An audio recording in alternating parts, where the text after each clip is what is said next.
विद्यार्थियों, आज कल्पना इमेजिनेशन क्या है,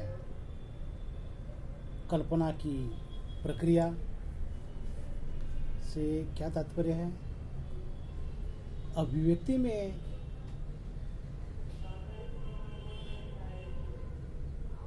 इसका क्या कार्य है, अभिव्यक्ति से इसका क्या संबंध है। कल्पना का कलाकार अपनी अभिव्यक्ति, एक कवि, कलाकार, नाटककार आदि सभी अपनी अभिव्यक्ति और कल्पना का संबंध किस प्रकार है, इस बारे में चर्चा करेंगे। कला में कल्पना शक्ति का बहुत महत्व है। कला में कल्पना शक्ति का बहुत महत्व है, क्योंकि कल्पना ही वह शक्ति है जिसके आधार पर कलाकार अपनी नवीन सृष्टि, नवीन रचना को रूप अथवा आकार प्रदान करता है। इस आधार पर कल्पना कलाकार की सृजनात्मक शक्ति मानी जाती है। कल्पना संवेदना व बुद्धि के मध्य स्थित होती है। कल्पना है वह संवेदना व बुद्धि के मध्य स्थित होती है, अतः कल्पना के लिए संवेदना आवश्यक होती है।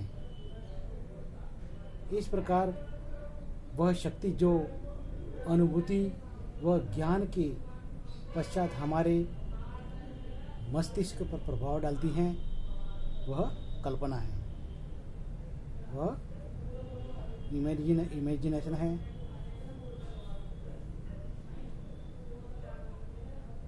विद्वान डॉक्टर श्याम सुंदर दास ने कल्पना को नव निर्माण करने वाली मानसिक प्रक्रिया माना है। कल्पना को नव निर्माण करने वाली मानसिक प्रक्रिया माना है। इसी प्रकार आचार्य रामचंद्र शुक्ल ने रूप विधान को कल्पना पर आधारित माना है। रूप विधान को कल्पना पर आधारित माना है। जो रूप विधान है वो कल्पना की देन है, ऐसा उनका मानना है। इसी कड़ी में अरस्तु ने भी विचार करते हुए कहा है कि कल्पना मानव भावनाओं को संगठित रूप प्रदान करती है। कल्पना मानव भावनाओं को संगठित रूप प्रदान करती है। कल्पना के अभाव में भाव का अस्तित्व ही नहीं रह जाता है। कल्पना के अभाव में भाव का अस्तित्व ही नहीं रह पाता है, यह अरस्तु ने कहा है।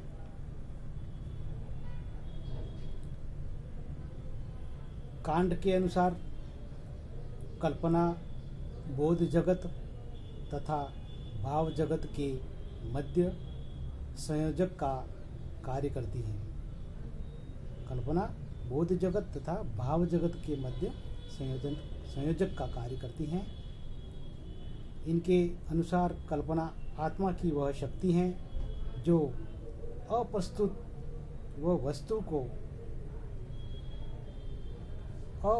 वस्तु को भी सहजानुभूति का अंग बना देती है। अप्रस्तुत जो वस्तु है उसको भी सहजानुभूति का अंग बना देती है। यह कल्पना की शक्ति है। अतः कल्पना वह मानसिक क्रिया है जिसके द्वारा हमें किसी संपूर्ण परिस्थिति का प्रत्यक्ष बोध एक ही साथ एक साकार अथवा मूर्तिमान रूप में प्राप्त होता है।